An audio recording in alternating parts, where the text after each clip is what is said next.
Hello there. This is Brent, your movie theater explorer, again to share some of the movies that I have recently seen, try to give you some ideas of what to look for and everything. Um, so I'm gonna start off with this is let's see. So I've mainly been seeing. I'm gonna start off with a few that I've seen in my home theater, and then talk about ones I've seen in actual movie theaters.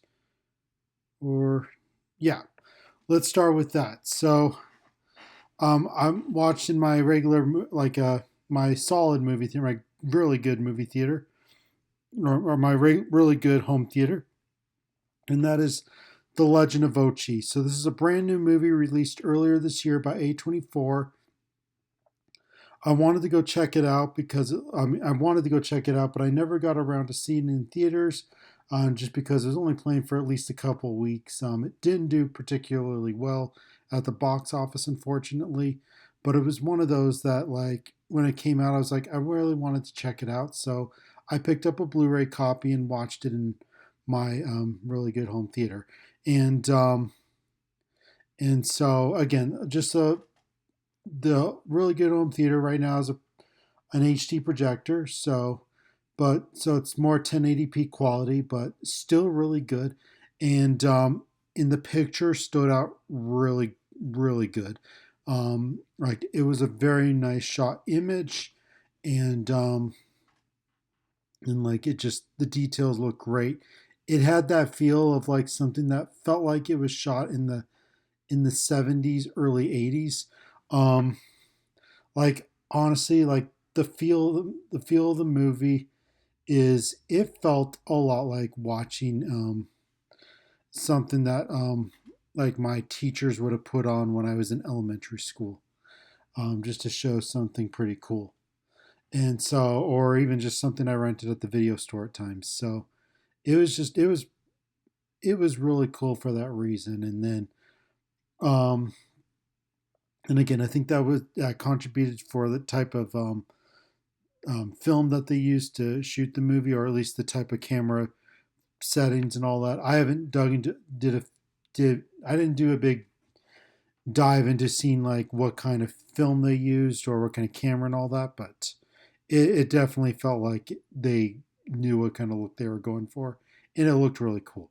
So yeah, I mean the image looked great, and I also got this on the really nice theater I have, home theater we have, is it has Dolby Atmos, and so in experiences in Dolby Atmos is actually really good, and the details were nice, and just feeling immersed into the whole experience was great.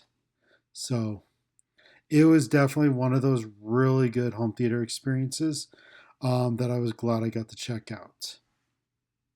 So if you haven't checked it out, I do recommend.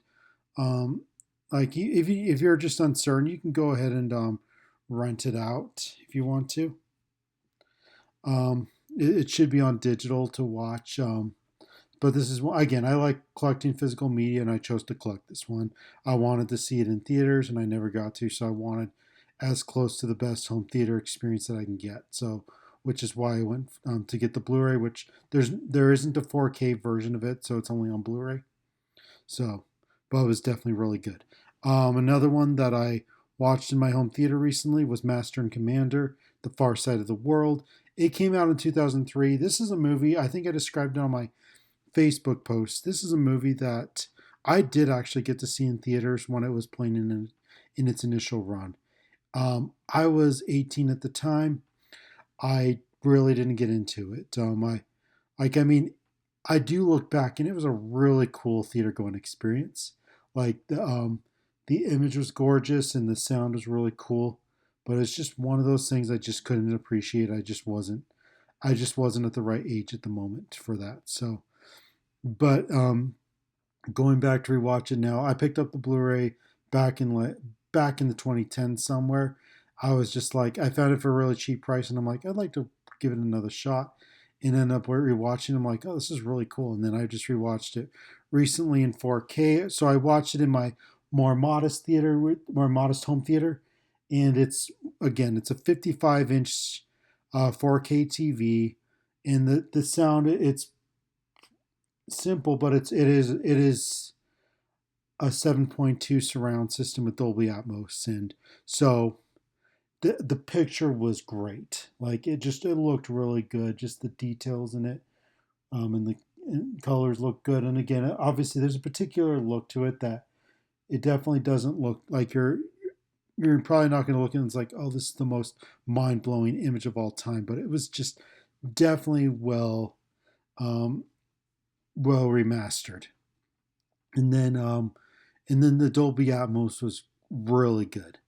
Um, I didn't. I've only watched the the Blu-ray once, and so I forget exactly how incredible the DTS-HT 5.1 is for the Blu-ray. So I'll have to compare the two at some point. But the Dolby Atmos is great and immersive, and just all the details are really cool, and just hearing all the details around me, with being feeling immersed in the ship and everything was just really cool. So again, it is a more pricey 4K, but I'm gonna say you're a fan of the movie and you really want to get in 4K, definitely do seek it out. Just to let you know, it's probably a little hard to find just because it is a steel book, but it is um, a limited run. But also, just a lot of people are looking for it. But they'll definitely, from what I hear, they are trying to put that back in stock over time. So if you missed out on an opportunity to get it, I do recommend um, I do recommend seeking it out. Again, yeah, again the price is high, so it's more for fans of the movie. Um, but still a really cool 4K Ultra HD copy. I also picked up Sunset Boulevard on 4K Ultra HD. I was gonna try to see it in the theater, but just the timing of things going on, the nights that I was playing, just I couldn't make it happen. Um, so, but I want so I picked up the 4K so I could watch it, and I watched it again in my modest home theater. And the four. Let's go into the movie itself. This is one I'm trying to watch more classic movies. I'm just trying to watch how like some of the foundation of some of our older movies and what those brought and everything. And this is one of those I kept hearing about, and I knew they were putting out 4K, and I just looked at it and it's like, you know what, this is one I would like to check out. And so I did check it out, and it obviously has some of those memorable quotes. One of them being the one I'm pretty sure a lot of people have heard. Um, I'm ready for my close up. So that quote, and it's yeah, if I yeah, I mean it's a really good movie. So hope if you haven't checked it out, I do recommend seeking it out. Um, Obviously, I think you could probably find it on digital or all that, but of course you can find it on physical as well. The 4K I don't think was too expensive. Anyway, so the 4K had a really good image. The image was really well remastered and looked really good. I was really impressed with it.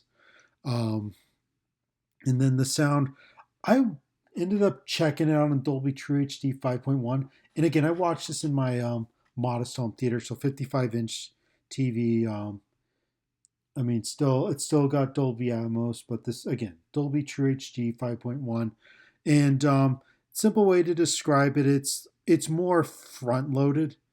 There might be a few sounds in the back, like oh, there was a part where there was cars driving, for regarding a chase near the beginning of the movie, and I mean that had a little bit of a surround aspect, or more.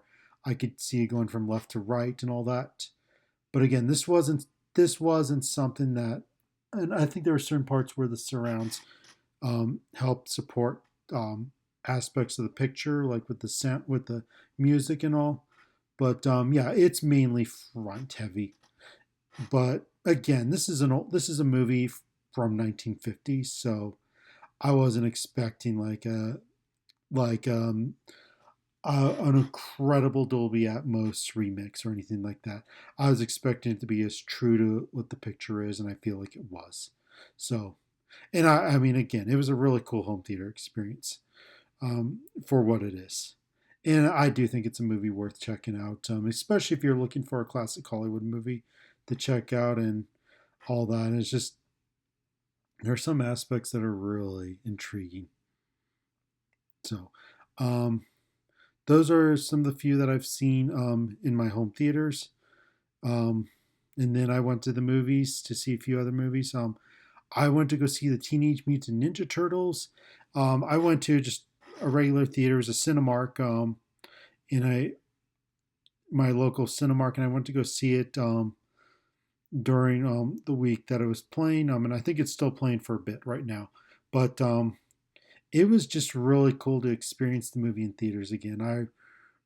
I mean, this Teenage Mutant Ninja Turtles was something I grew up watching a lot as a kid. I mean, the cartoon from time to time, but definitely the movies. The first in, as probably any other '90s or '80s kid, the second one, The Secret of the Ooze. But the first one is one that was playing, and it was great to experience it in a theater, and just really cool. And I think the picture remastering was fine. I think it was done by Fathom Events. I think it was fine. Again, just just the experience of experiencing a theater was what meant the most to me here. So, um, another one I experienced was one of my local theaters was playing Lord of the Rings: Fellowship of the Ring. They're playing the whole trilogy for about a month, and so I went to go see the Fellowship of the Ring um, in one of our theaters, and this theater had, from what it looked like, it was a maybe it was a 4K projector. I'm not sure. It could have been a 2K, but the picture looked really good, and the quality looked great. It definitely looked really sharp, and and it was obviously remastered in 4K. Which the last time I saw this in theaters was when it was in 2020, right when COVID ravaged the world. They were playing, like a lot of local theaters were playing a bunch of older movies, and and one of the theaters was playing the Lord of the Rings trilogy within a few weeks, and so I got to see all three of them within 1 week. And this is before the 4K version came out, so I think this is before they remastered in 4K. Um, and it looked really good. Um, and also, it was remixed in Dolby Atmos, and this theater that I had was capable of Dolby Atmos, and it began with the Dolby Atmos promo thing. So, and it sounded awesome.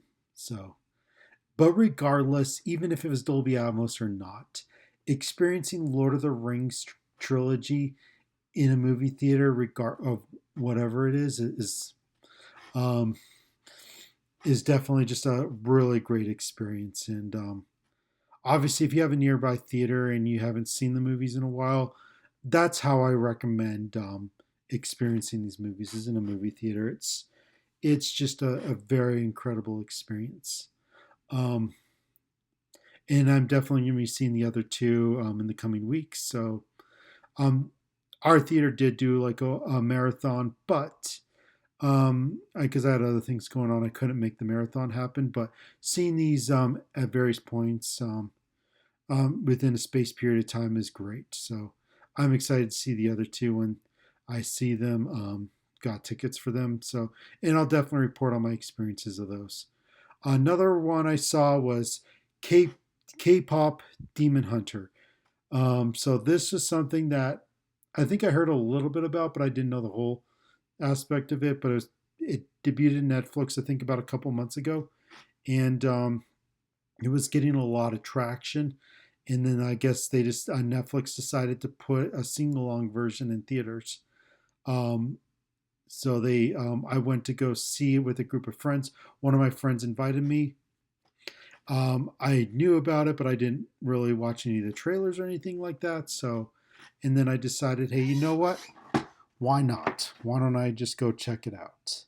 And so I joined my friends and I went to go see it. So I saw this on a Saturday morning. The showtime was an 11 o'clock showing, and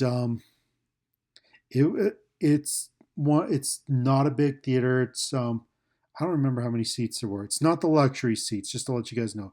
This is a Cinemark that doesn't have luxury seats. And it was a somewhat smaller theater, but it was packed. And and everyone was really getting into it. Just as the opening logos and credits were popping up, everyone was cheering, or the opening titles, and everyone was cheering. And yeah, and again, I watched this. This is my first time ever watching it, so I'm watching it with a very enthusiastic group, and even some were just quoting various parts of the movie. And it was fun to just hear everyone. This is like an experience for me when I saw Minecraft, where I wasn't familiar with the property at all, and I just went in kind of blindfold and just I mainly saw it because I wanted to see Jared, a movie directed by Jared Hess, since I enjoyed the Napoleon Dynamite movie, but just hear everyone cheering was what made the experience extra special, and just hearing everyone get into it was extra special. And I actually have to admit, I actually enjoyed the movie. The animation was quite cool, and it had the music was definitely catchy, and definitely there was a lot of effort put into it, and it had a pretty solid story, honestly. I actually enjoyed where things were going and all that. So yeah, so I'm actually glad I got to see that. And so again, it wasn't something I sought out, but I'm glad I joined my group of friends to go see it, and it was worth it. Another one I ended up seeing that same day. Just took off and go to a theater nearby, and I went to go see it in IMAX 3D. It's called Nisha 2. Hopefully, I pronounced that right, but it's the one that if you ever heard of it, it's the one that was playing in China, or was released in China earlier. I think earlier this year, and ended up becoming the number one animated movie in the world. So passing Inside Out 2 and all that. Um, and so I it was playing limited in the U.S. around the early part of the year, around February, March. I forget when. Um, I ended up not checking it out. I think I couldn't make the time happen. I just looked, and it's just like I just felt like hey, just couldn't make it happen. So, but this time I'm like, you know what? I want to make it happen. It was a dub version, and yeah, obviously I think they did the best they could with the dub. I obviously had some it felt some things were out of sync, we'll put it that way. But regardless, you can tell they were definitely putting a lot of effort into it and just getting the dub version out. So probably something more if you watch it in the future, watch the sub version. I'm sure it's a lot better. But regardless, okay, so let's not here critique the dub. So yeah, that was a little detour, but regardless, the movie was actually so I saw it in IMAX 3D, and it was actually a much better movie than I was anticipating. I actually enjoyed it a lot. Definitely, the action sequences were really cool, and there were some aspects experiencing in IMAX 3D that just I could feel that sense of the larger scale to it, and it was actually really cool as a result. And the action sequences were had a real large scale to them as well, and so just experiencing the movie this way was just really cool as a result. And I'm really glad I sought out to see it in IMAX 3D. So um, it was a fun one. I would say if you're a fan of like anime like movies, and even stuff like Dragon Ball, honestly, there were some vibes. I kept thinking like I watched a lot of Dragon Ball Z growing up as a kid, and there was a lot of vibes that it reminded me of some of that at times, and so I really enjoyed it as a result. So yeah, so this fit is something that was fun to check out. Okay, so these are what I've seen so far in the last little while um, that I would like to note at this time. I'll definitely be sharing more. Like, I picked up some more stuff that I'm going to be checking out soon, and I'm also going to be seeing some more movies in theaters in the next little bit. Obviously, I talked about the rest of the Lord of the Rings movies. There's other things that I'll be seeing soon. Um, Oh, actually, I do want to touch on this quickly. I just saw Fantastic Four also again for a third time, this time in a regular theater. So it was a smaller theater, and So not an IMAX and definitely not a very big theater. This is a pretty small, cozy theater, and it was actually a nice experience to have it that way, just to be able to catch little things here and there that I might have missed, that I might have been taking more in the grand aspect of seeing it in an IMAX theater. In this time, it was more just noticing some of the smaller details here and there, and it was definitely cool to experience in that way. Regardless, if you have not seen the Fantastic Four, the first steps, I do highly recommend still seeing it. Regardless if it's the biggest theater or one of the smaller theaters, it's still worth seeing. So, um, okay. Anyway, that was. I just want to answer a question I just wrote up that I'm like, hey, um, my question for I'm going to be answering is, what do I look for in a movie theater? What are my preferences? For me, I mean, obviously, I like going to IMAX. If you guys have noticed, I do like going for IMAX. I like going for the big premium experiences. And the big reason I like going for the biggest theaters possible. Um, when you're going to a movie theater, you want like the largest, grandest experience you can find. And so that's what I tend to look for. I tend to look for a lot of those. Seeing in the biggest screen that I can see it possible. I do enjoy from time to time just seeing in a smaller theater or a more classic theater. Like if I were to see an older movie, like I went to go see last year. There's a local theater that was playing a bunch of older movies, and it was definitely a smaller theater and a more like an old style movie theater that was like more I think 80s 90s and all that, and like it's what's the word? It's a non-stadium theater, and seeing I got to see Star Trek First Contact in that last year, and I had never seen it before, but it felt like I had actually seen it for got transported and seen it the first time in that type of movie theater. Um, yeah, again, classic movies like that I like to experience in an older theater like that. Um, Obviously there's some ones that have really cool stuff. I do like the style of Cinemark theaters on just going into the lobby and the hallways when they have a lot of their there's a few that are near me that have like classic style hallways. It looks like kind of a classic style um, auditorium for the theater, and yeah, just some of the pictures and all that. So but again, I like going for the biggest theater, but I also like going for. I mean, if I want to see an older movie, I like seeing in the more smaller, old style theater, just to match the movie I'm seeing. Um, and then let's see, yeah. So I mean, I like going for those, but I do like the cozy experiences where I mean it's still big, but not super grand from time to time. But again, I like anyway, so I'm circling back and around my answer. So again, great presentation. Once in a while, a smaller presentation I'm cool with too. And just if I like to check out a different type of movie theater just to see how it is, I will go for that and just see. I've been to I did. It's been a while, but I did go to an independent movie theater. Actually, no, the small movie theater I talked about that played classic movies was an independent movie theater as well. But there was one that was playing more seeking out to play more independent cinema, and that was kind of a cool little theater that I checked out. It was very small, so yeah, small movie theaters are cool, but I really like the big ones. And as far as food, I mean, I'll get some food from time to time. I do like mainly just getting a drink or an icy. I'll go for popcorn from time to time.